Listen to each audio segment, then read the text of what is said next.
Who do you think the children of the Divergence age might be?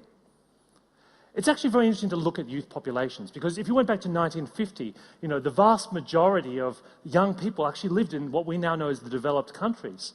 But at 100 years is a very different picture. They're all going to be living in the Asia Pacific, in Africa, and in the Latin American markets. So let's take a quick tour of the countries of the Divergence. But we need tour guides for this. So I've picked 4. And just in case any of these are pictures of your own kids, I apologize, because yes, I did take them from Flickr. But there are 4 imaginary kids that you can imagine were born in '94. And they are Suming from Beijing, Vasily from Russia, Astrid from Sao Paulo, and Suresh from Mumbai. And let's join each 4 of them on a quick story about the world and the internet that they grew up with, so you can see how different it is from the worlds that we grew up in. So let's start with Suming. Let's first take a journey from Oslo, a city of a population, I believe, about 500,000, to Beijing, a city with a population of 13 million. And we can get a bit of a sense of the weird and wonderful super city that Suming has grown up in. Beijing is a city of incredible contrast. The first time I went there, I was astonished because I expected to see people in Mao suits riding bicycles. Couldn't have been further from the truth. And in fact, the internet in Beijing is a massive power of the way that ordinary people entertain themselves. In fact, you can see here that 60% of the people in the larger cities in China spend about 2/3 of their leisure time entirely on the internet. Now, for Suming, she didn't grow up with the internet the way we did. In fact, she spends most of her time accessing the internet in internet cafes. Now, these are dreadful places. I mean, they're the last place you'd want to send your children to hang out in. They're smoky, they're dark, the world's copyrights and entertainment trademarks are being serially infringed minute by minute. But they're also a hotbed of innovation where young Chinese kids get together to discover the internet. What's also interesting about Suming's experience of the web is that it really started off primarily as a form of entertainment. And you can see here, these are the numbers from 2007. The top 3 uses of the internet in China are online music, messaging, and watching, or rather stealing, movies and TV shows. Email is only used by 57% of people in China. Now, the 2009 numbers show a slight shift, because search now is in the top 3. But you can see here that email is still very low on the list. But even search in China is not like the way that we understand search in the West. In fact, a lot of fuss was made recently about Google's exit from China. And a lot of people heralded it as a sign of, free speech and global democracy. But I'd like you to consider the possibility that there was more to the story. In fact, Google, for some time, has been getting its ass kicked by Baidu. And the reason is this: they didn't understand how different it is to do business on the mainland. Baidu doesn't try to sell ads by algorithms and automatic credit card systems. They've got thousands of small, cheap salespeople spread throughout the country. The vast majority of people who buy ads on Baidu don't even have websites. They're a carpenter in a small regional area who's got a telephone. How does that carpenter work out whether AdWords is delivering a return on investment or not, or click-through rates? He doesn't care. All he knows is whether his phone rings or not. And if his phone rings more every month, he buys more ads on Baidu. It's as simple as that. But that shows you the difference, I think, in the operating cultures of the #1 search engine in China. One of the other search engines is something that sounds a little bit like a Swedish porn film.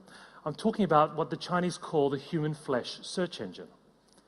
Now, what it refers to is the use of real people or bloggers to find out the truth. One of the best examples of this was during the Sichuan earthquake. People were not only sharing information on Twitter, what they were also doing was trying to find out what really happened, and believe me, they did. They discovered that only a handful of schools were responsible for the vast majority of the children's deaths, and those schools had officials that were bribed by local development companies. The bloggers uncovered this, and those people instantly stood trial. So it was the first example of bloggers having immense power in China over the media. Of course, being Chinese, they're also unrelenting capitalists, as only former communists could be. And this very enterprising bottled tea company immediately ran this ad. If you want to donate, ran the slogan, you donate 100 million RMB. If you want to drink, you drink Wa Lao Jing. Now that sounds bizarre, but they became the #1 tea brand in China after running that campaign. Of course, the collective power of the Chinese bloggers can also get a little bit out of control. It might interest you to know that Avatar was banned recently in China, but it wasn't because it was American or pro-democratic. In fact, it had everything to do with this rather strange picture behind me. This is what they call a Chinese nail house, or a very stubborn landowner. They were actually planning on building a supermarket there. Now, in the good old days, when someone was going to do this, a big wrecking crew would arrive in the middle of the night with some very burly Chinese people and ask you politely to leave immediately. But the problem is that this landowner was not just stubborn, he was a blogger. And he wasn't just a blogger, he was one of the most famous bloggers in China, and he became a bit of a national hero because he refused to move. Now, when the Chinese saw the trailer for Avatar, they were astonished. They thought, amazing, the Americans know what's going on with our nail houses. Watch the trailer and you'll see why. Because this little gray rock sells for 20 million a kilo. Their village happens to be resting on the richest deposit and they need to relocate. Those savages are threatening our whole operation. We're on the brink of war and you're supposed to be finding a diplomatic solution. So the Chinese went, how is it that James Cameron knows about our development problems in Beijing? The Chinese government weren't amused. And in fact, they thought, we'll ban the movie. Then they thought, no, we can't do that. We'll just ban it in 3D. Because 3D is more likely to get people incensed. So if you want to watch Avatar in China, you can only watch it in the 2 dimensions. The other interesting factor, I think, about the world that Su Ming grew up in is that the phones she used are very different to ours. Now, we might think the state-of-the-art technologies, things like the iPhone and the iPad, but you might be interested to know that for Su Ming, one of the coolest phones is what they call bandit phones. A phone that sells for under $100, has not 1 but 2 SIM card slots, and has unlimited free video content on it. Now, this delightful device isn't made by Apple. It's in fact made by a small company in Shenzhen. They're exporting not just in China, but globally. In fact, you can buy them in Sao Paulo. The Chinese are now working throughout Latin America. In fact, this is Hugo Chavez behind me. He recently partnered with a company in China to release the cheapest phone in the world. It's a $15 cell phone that has Wi-Fi, MP3, that does everything. It's sold out within hours of launching in Venezuela. Bizarrely, Hugo called it the Vegetario, which sounds a bit like the word excellence in Spanish, but also, unfortunately, comes from the root Spanish word vega, meaning penis. So actually, you could call this the penis phone, which wasn't lost on Hugo when he announced that this telephone will not only be the biggest seller in Venezuela, but the world. Whoever doesn't have a Vegetario is nothing, implying a strange kind of castration if you're not an owner. He then, of course, called his mother on it immediately, which made it even more bizarre. But let's leave Su Ming for a minute, because there's another BRIC country we need to pay attention to, and that's Vasily. Let's move about 10,000 kilometers from Beijing and head now to Moscow. Moscow City. Russian's a very difficult language, and what I'm going to do is give you a few quick translations of the internet culture in Moscow.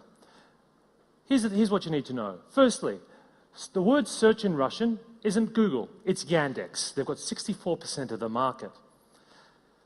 Number 2, Facebook is 2 words I can't pronounce. It's even harder than Norwegian words. Point number 3, email is not Hotmail, but mail.ru. Fourthly, LiveJournal used to be American for blogging, but now it's Russian for blogging, since they took over the site.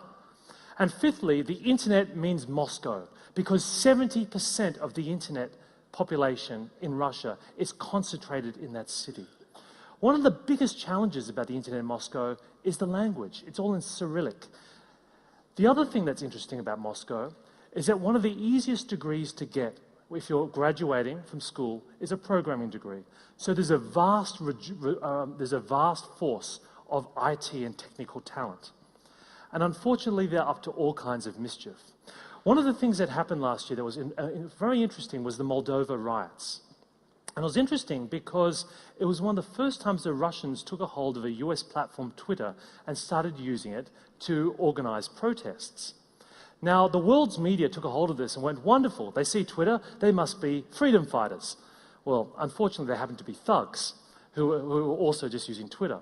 It was just interesting to see how sympathetic the Western media were interpreting the story. This is quite an amusing video of a young Russian child being interviewed during the riots. And you can see here the translation.